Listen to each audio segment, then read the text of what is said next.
तुषार, तुम यहाँ क्या कर रहे हो? तुम्हारा दिमाग खराब हो गया? मुझे थप्पड़ क्यों मार रहे हो? अरे दामाद जी क्या कर रहे हो? क्यों मारो मेरी बेटी को? जीजा जी, माना कि आपका ओहदा हम सबसे बड़ा है, हम आपकी इज्जत करते हैं, बट इसका मतलब ये नहीं कि आप हमारे ही घर में आके हमारी ही आंखों के सामने मेरी बहन को चांटा मारोगे। पापा, देखा आपने इन्होंने क्या किया? शादी होने के बाद ये मुझ पे ऐसे ही हाथ उठाते हैं। इससे पहले मैंने ऐसा कुछ कब किया है? कब उठाया तेरे पे हाथ मैंने? हाँ? छोड़ो, छोड़ो। छोड़ो मेरी बेटी के बाल।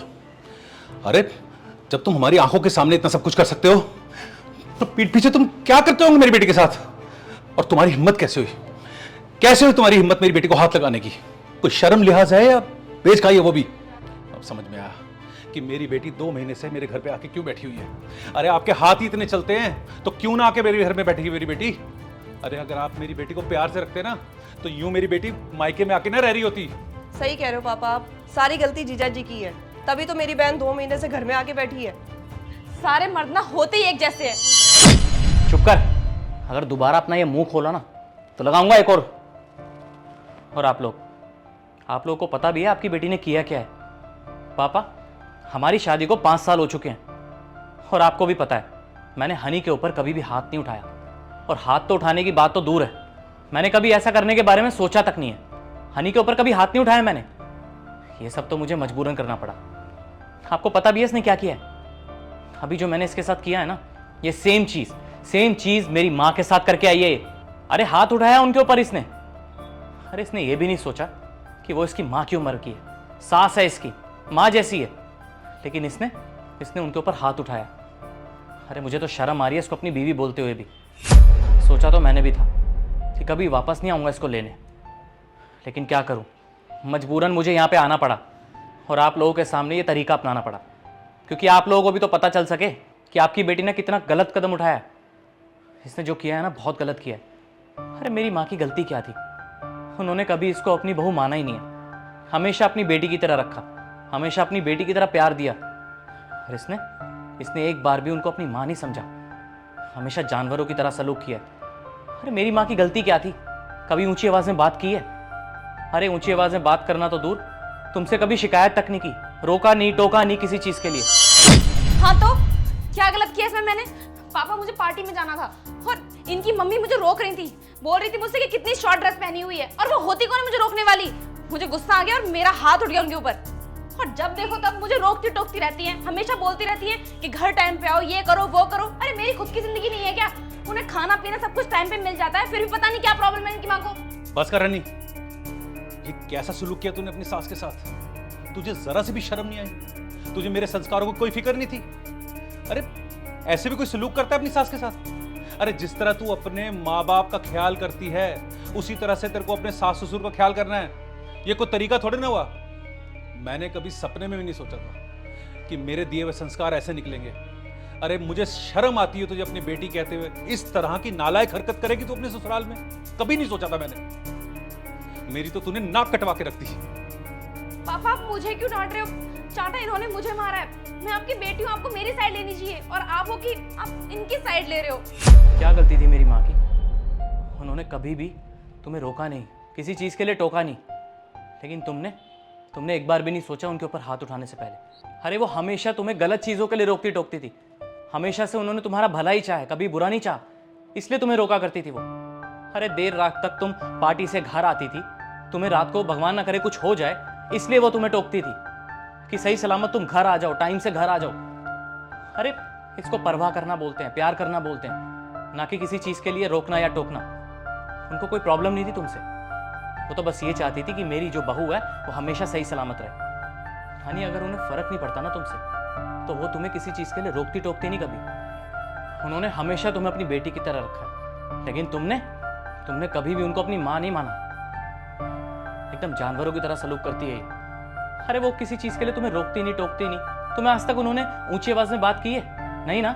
और आप लोग भी मुझे माफ़ कर दीजिए, मैं जानता हूँ कि मेरा तरीका गलत था, लेकिन मेरी इंटेंशन गलत नहीं थी। कि जो कुछ भी मैंने किया मजबूरी में आके किया, ताकि आप लोगों को पता चल सके कि आपकी बेटी ने जो किया है ना वो बहुत गलत किया है। मुझे तो शर्म आ रही है कि मैंने इस जैसी लड़की से शादी की, इस जैसी लड़की से प्यार किया। अरे अपनी वाइफ बोलते हुए शर्म आ रही है मुझे। और आप लोग मुझे एक बात बताइए, क्या मैं आपके परिवार के साथ कभी खड़ा नहीं रहा? अरे जब भी कोई प्रॉब्लम आती थी, जब भी कोई मुसीबत आती थी, आप लोगों के परिवार के साथ हमेशा खड़ा रहा। लेकिन ये इसने कभी भी मेरे परिवार को अपना परिवार समझा ही नहीं। हमेशा उनके साथ जानवरों की तरह सलूक किया, हमेशा उनको नीचा दिखाया, खरी खोटी सुनाई। और मेरी माँ ने कभी भी पलट के जवाब नहीं दिया, हमेशा इसका अच्छा ही चाहा। शर्म आनी चाहिए इसको। दामाद जी, हो सके तो मेरी इस नालायक बेटी की हुई नादानियों को माफ़ कर दीजिए। वैसे तो इसकी गलती माफ़ी के लायक नहीं है, पर मैं जानता हूँ आप बहुत अच्छे इंसान हैं। आप इसको हो सके तो माफ़ कर दीजिएगा। और वैसे भी शायद इसे इस गलती का एहसास हो और ये ऐसी गलती दोबारा ना करे। हो सके तो इसे माफ़ कर दीजिए और हमें भी। जीजा जी प्लीज़ मुझे भी माफ़ कर दीजिए। मुझे लगा कि सारी गलती आपकी है, बट अब मुझे एहसास हो रहा है कि नहीं, सारी गलती आपकी नहीं है, मेरी बहन की है। और मैं सच में आपसे दिल से माफ़ी मांगती हूँ। अगर हम अपनी औलाद की गलतियों को नज़रअंदाज करते रहेंगे तो कभी ना कभी उनकी गलतियां ना एक बड़ा पाप बन के सामने आ जाएंगी। कभी ना कभी तो उनके संस्कार, उनकी परवरिश सामने आएगी ना, जैसे इसकी आई है। देखिए, मैं आप लोगों से माफ़ी मांगता हूँ। मेरा तरीका गलत था, लेकिन मेरी इंटेंशन बहुत सही थी और मेरे पास कोई चारा नहीं था इसकी सच्चाई सामने लाने का, इसलिए मजबूरन मुझे ये सब करना पड़ा। देखिए, हो सके तो मुझे माफ़ कर देना। और तुम पिछले 2 महीने से इस घर में पड़ी हुई हो, तुमने एक बार भी नहीं सोचा कि कभी ना कभी तो अपने पति की ज़रूरत पड़ेगी तुम्हें? अरे कभी ना कभी तो लेने आएगा वो तुम्हें। लेकिन नहीं। देखिए, अगर आप लोगों को लगे कि आपकी बेटी की गलती माफ़ी के लायक है तो आप मुझे कॉल कर देना, मैं लेने आ जाऊंगा इसे। अभी के लिए चलता हूँ, आप रखिए इसे अपने पास। तुषार, तुषार देखो, मैं मानती हूँ कि मुझसे बहुत बड़ी गलती हुई है। मुझे मेरी गलती का पछतावा भी है। मुझे तुम्हारी मम्मी के साथ वो सब नहीं करना चाहिए था। वो मुझे अपनी बहू मानती है, लेकिन मैंने कभी उन्हें माँ की तरह ट्रीट ही नहीं किया। I am really sorry, please मुझे माफ़ कर दो। मैंने लाइफ की सबसे बड़ी गलती की है, जो उनके ऊपर हाथ उठाया। मेरी आखिरी गलती समझ के प्लीज़ तुषार मुझे माफ़ कर दो। मैं प्रॉमिस करती हूँ आज के बाद कभी भी ऐसी बदतमीजी दोबारा नहीं होगी। I am really sorry. दामाद जी, ये आज के ही आज आपके घर जाएगी आपके साथ। इसको मैं अब इस घर में 1 मिनट भी रुकने नहीं दूंगा। चल हनी, अपना सामान पैक कर, समझी? ये तेरा घर नहीं है, तेरा असली घर तेरा ससुराल है। और एक बात कान खोल के सुन ले, आज के बाद मुझे किसी भी किस्म की कोई शिकायत मिली तो मुझसे बुरा कोई नहीं होगा। और कभी भी तू इस घर के अंदर आए ना, तो एक बात कान खोल के समझ ले इस बात को कि ये घर तेरा मायका है। इस घर में अगर तू आएगी तो सिर्फ 2 या 3 दिन के लिए, 2 साल या 2 महीने के लिए नहीं। तेरा असली घर तेरा ससुराल है। तुझे वहां पे अपने सास ससुर का ख्याल रखना है, अपने पति की इज्जत रखनी है। अपने मायके का ख्याल छोड़ के अपने सास ससुर की इज्जत करना सीख, अपने पति की इज्जत करना सीख। तेरा असली घर वही है।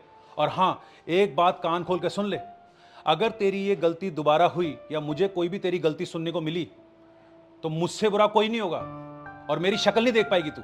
याद रखना इस बात को। जा अपना सामान पैक करो, दामाद जी के साथ जा। दामाद जी बैठिए। बेटा जाओ, जाके इनके लिए चाय लेके आओ।